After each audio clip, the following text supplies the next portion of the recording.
Hey, I'm Eric D. Johnson from Fruit Bats. I'm here at Amoeba on Hollywood Boulevard, and this is what's in my bag. So if I took your light away, I'm giving it back to you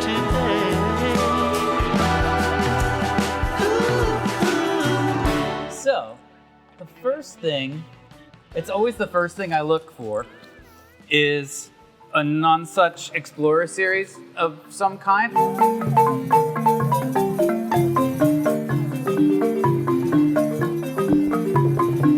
I'm not like a real collector type of person at all, but I guess I kind of collect Nonsuch Explorer series. They're always really good. They always have extremely beautiful covers, like depending on the era too. Like the 60s and 70s ones have these very like beautiful sort of illustrated covers, and then these are like the 80s ones, but always have these beautiful photographs, and they're always really good, like really sort of interesting. And this is going to be like some African music. It's kind of field recordings often, and there's always something like there's always one or two tracks that are like unbelievable. And then also in that vein, I found this thing, which I've not heard. But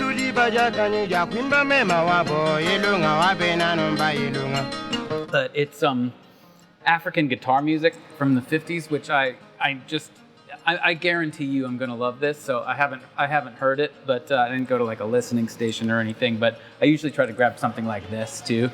It's always like the first place I go. There's always one Explorer series too. They're not like impossible to find, but it's always the first thing I look for.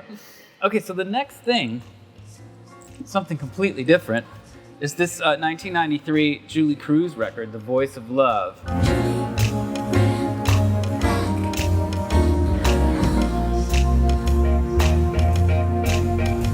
Sort of known Julee Cruz's music, probably like most people, through like the Twin Peaks soundtrack from back in the day.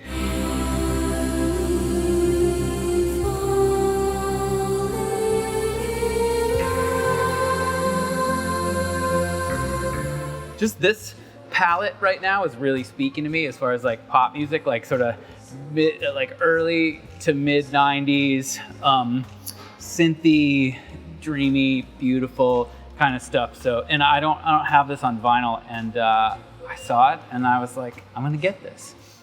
So speaking of something I didn't have, I always grab the country funk compilations when they're out, and I don't have this one. Let me hold you closer. I've been waiting so long. Ooh. I think the originator of the country funk is, I know, is my friend Zach Cowie, who we've known each other since we were kids. I think he started the first country funk. I think he's probably involved with this one in one way or another, but I'm not totally sure. I have the first two. They're kind of indispensable. They're great for like DJing. If you're just putting records in your DJ bag, you know there's gonna be like one or two tracks on here that's just gonna like totally rip. And I don't have this one. And look at that cover, it's so good, it's so romantic. So here's one that I have. This is David Crosby, If I Could Only Remember My Name. This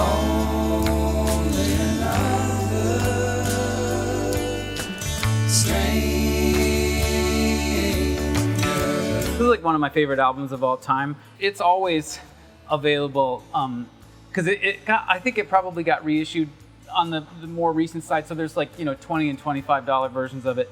This one, I always grab it if I can find it like for between $1 and $9 or whatever, because it's a good present. Like if people don't have this record, I always just give it to them. It was given to me by a friend in a younger time who was like, "You're gonna love this, man." And it's just kind of like one of those records, but I mean the band on it is nuts. It's basically David Crosby with the Grateful Dead and Neil Young and Joni Mitchell, and the sound of this record is very drugged out and probably quite fun, but also quite weird too.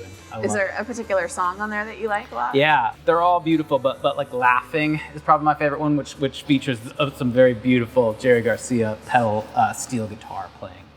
But yeah, this is always like, I always have a few copies of this, and then it's given to someone if they're like, "Oh, I don't know that one," and you're like, "Oh man," and then you give it to them. Lastly, I figured I wanted to get something new. See, this one has stuff coming off of it. I wanted to get something new, and this is the latest Hand Habits record.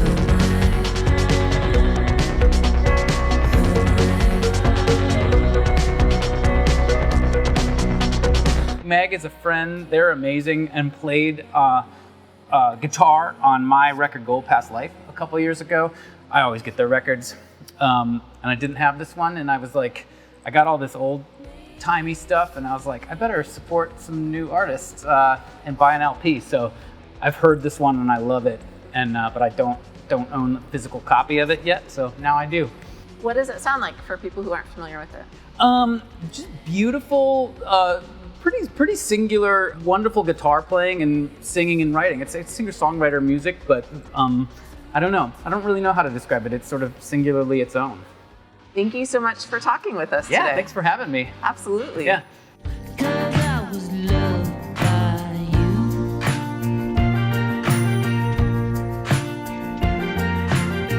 Gazzadera, Gazzadera.